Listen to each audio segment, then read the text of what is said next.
है एक्सरसाइज कितना है 13.3 के। एक ही नंबर क्वेश्चन है। बोला है त्रिज्या यानी आर देले है 4.2 सेंटीमीटर वाले धातु के एक गोले को, यानी कि गोला है और गोला के त्रिज्या इतना है, को पिघला करके इतना सेंटी वाले एक बेलन है कि ये गोला को पिघला करके बनाना है ऐसा का बेलना।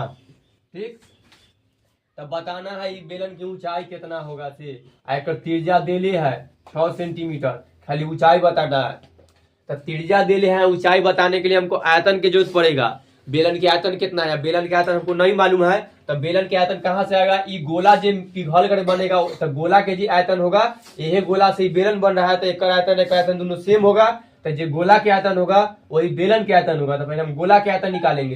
तो गोला के आयतन निकालने के लिए खाली आर की जरूरत होता है त्रिज्या के। तो हमारा गोला के त्रिज्या देले है, तो गोला के त्रिज्या देले है तो गोला के आयतन निकल जाएगा। तो गोला का आयतन ठीक है, क्या गोला के आयतन उसके सूत्र याद है 4/3 पाई आर क्यूब, कोई बार आर क्यू। ठीक है, अब यहाँ पर हम रख देंगे, एकरा हल नहीं करेंगे। एकरे हल करे के बाद मान लो कि ये खाली रख देते हैं, मान देखो 4/3 अब पाई की जगह पाई रखो, पाई की जगह 22/7 नहीं रखना है, ताकि गोला के आयतन में थी बेलन के आयतन के सेम है, तो ये हल करने में दिक्कत। आर की जगह कितना है 4.2, 3 है तो 3 यहाँ लिख दो, चाहे अकेला लिख दो, वहां हल कर लेंगे। तो 4.3 के पावर क्यूब। तो देखो आप एक हल न करे के है, गोला के आयतन कितना आया सुना, गोला के आयतन हम मान लेते कि इतने आया से। गोला के आयतन कितना आया 4/3 पाई और आर क्यू। तो आर की जगह मान रख दिए। अब एक हल न करे के है, यही गोला के आयतन है तो यहो बेलनों के आयतन है। तब हमारा गोला के आयतन निकल गया तो हमारा बेलनों के आयतन पता चल गया। अब लिख लेते हैं कि बेलन के आयतन कितना है से। ऐसे ही पूछा है बेलन की ऊंचाई। अब हमारा बेलन की ऊंचाई निकालना है, यानी एच निकालना है। तो हमारा देले है बेलन का त्रिज्या दिया हुआ है, त्रिज्या मतलब आर देले है 6 सेंटीमीटर, और बेलन का आयतन, बेलन के आयतन भी हमारा पता हो गया। जो गोला के आयतन है तो बेलन के आयतन इतने हैं, तो बेलन के आयतन कितना है 4/3 पाई और आर के क्यू। तो आर के क्यू की जगह कितना है हमें 4.2 के क्यू। तब ऐसे बेलन के आयतन इतना है, लेकिन बेलन के आयतन के सूत्र क्या होता है, ओकरे पर बराबर बराबर लगा देंगे या बना लेंगे। बेलन के आयतन के सूत्र बोलो, बेलन का आयतन, बेलन का आयतन का सूत्र क्या कहना याद ना है कोई कहना, जल्दी बोलो। सुमन क्या कर रही है, बोलो तो सूत्र बोलो। आयतन, हाँ आयतन, जल्दी। पाई, हाँ बोलो। अभी तुरंत ही वाला बनाए थे बेलन के आयतन पे, सूत्र क्वेश्चन था ना, ये सूत्र लगाया तुरंत सब भूल जाता। ये टाइम में 2 लगल था, एकरो में 2 लगेगा। वो बेलन के आयतन में 2 था लगा हुआ, तो वो पृष्ठीय क्षेत्रफल था स्क्वायर। हाँ, तो बेलन का वर्ग पीस क्षेत्रफल के सूत्र वो था, और ये बेलन के आयतन के सूत्र। तो बेलन के आयतन के सूत्र पाई आर स्क्वायर एच।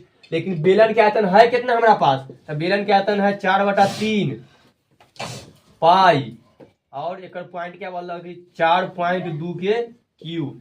लेकिन सूत्र से क्यू है ना, हाँ देखो बोर्ड पर आर स्क्वायर और एच।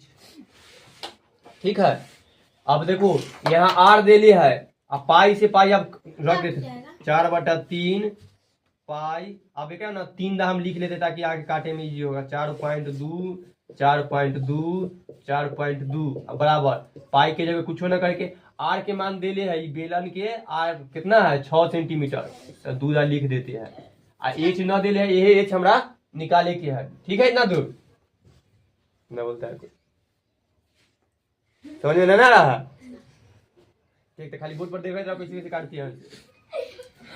ई पाई से ई पाई कटेगा, बराबर कहना बोले कि बराबर के इधर है वाला सेम सेम रहता है तो कटने लगता है, ऐसे इधर जाएगा तो ई पाई से कट गया। ई 6 से 42 कटेगा ना, क्या मरतबे 7 मरतबे, तो ये 7 मरतबे कटा, एगो पॉइंट है तो एगो पॉइंट दे दिए। ठीक है, एहो 6 से 42 कटेगा क्या मरतबे 0.7 मरतबे। अब इन्हें कोई नन्ना बचल है, यानी अकेले बचल है एच, हमरा एच निकाले के है आ ई सब के गुना भाग बना लेंगे तो हमारे एच के मान निकल का जाएगा। ये नीचे 3 से ऊपर में 42 कटेगा ना, 14 तिहाई 42 होता है, तो क्या मरतबे कटा 14 मतलब 1.4 मतलब है। अब बचल कितना है, बचल है 4 गुने 0.7 गुने 0.7 गुने 1.4। ये एच के मान सब गुना करेंगे तो आना जाएगा। हाँ अब एक मिटाते हैं या करते हैं, ई वाला के जरूर ना है, चाहे लिख लेगा बाद में चाहे इन्हें कर दे, लिखो नहीं कोई बोर्ड पर चुपचाप लो ना मिटाते हैं। ठीक, अब एक हम सबके गुना करते हैं एज्जा पर ही। ठीक देखो इतना दूर के गुना करेंगे ना तो आएगा 7 में 7 से गुना करेंगे कितना आएगा 14। 7 से 7 में पहले ई 4 के छोड़ पहले पॉइंट वाला के सबके कर लेते हैं, लास्ट में 4 से कर देंगे। 0.7 में 0.7 से गुना कर देते हैं तो ऐसे 49 आएगा, तो 2 पॉइंट बाद में दे देंगे। तो थोड़ा सा कह दिखा देते हैं 0.7 में गुना करे के 0.7 से 49 के 9 हासिल 4, 7 से 0 में गुना किए तो 0, अब बचल बचा 4, जगह जगह गुना ना रहा तो सीखो 0 से गुना करेंगे 0, 0 से 0। ठीक है इतना दूर 9 4 0। देखो पॉइंट के बाद 2 नंबर है तो 1 2 के बाद। ठीक है इतना दूर के यहाँ 0.7 में 0.7 से गुना करने पर आंसर आया है 0.49। अब ओकरा में फिर 14 से गुना कर लेते हैं 1.4 से 14 बोले थे वही मतलब है।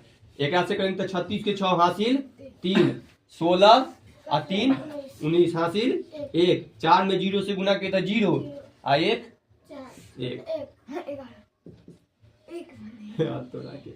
1 से 9 में गुना किए तो 9, 4 और 1 से 0 जोड़ लेते हैं 6 18 के 8 हासिल 1, 5 और 1 6 और 0। पॉइंट देंगे, पॉइंट के बाद 1 2 3 1 2 3। तो देखो 0 एक दोनों के गुना किए तो 0.49, में फिर 1 4 से गुना किए तो 0.686 आया है। आप कितना से गुना करके है 4 से। नीचे दिखाई दे रहा है हमें इतना दिखाई दे रहा है, हल्का देगा तो हल्का उन्हें कर देंगे। आप अब आ जाओ डायरेक्ट गुना कर देते हैं। देखो इन्हें दिखाई देगा ना। ठीक है 4 से 6 में गुना किए तो 24 के 4 हासिल 2, 4 से 8 में गुना किए तो 32 और 2 34, 34 के 4 हासिल 3, 4 से 6 में गुना किए तो 24 और 2 25 26 कै गो हासिल है 32 के 3 गो ना 24 और 3 24 26 27, 27 के साथ हासिल 2, यहाँ लिख देते 2। 4 से 0 में गुना करेंगे तो 0 और 0 हासिल 2 कितना का 2 लिख दिए। गलती है क्या की 3 गो के बाद पॉइंट दे दिए। इनसे इतना है मिला जल्दी से।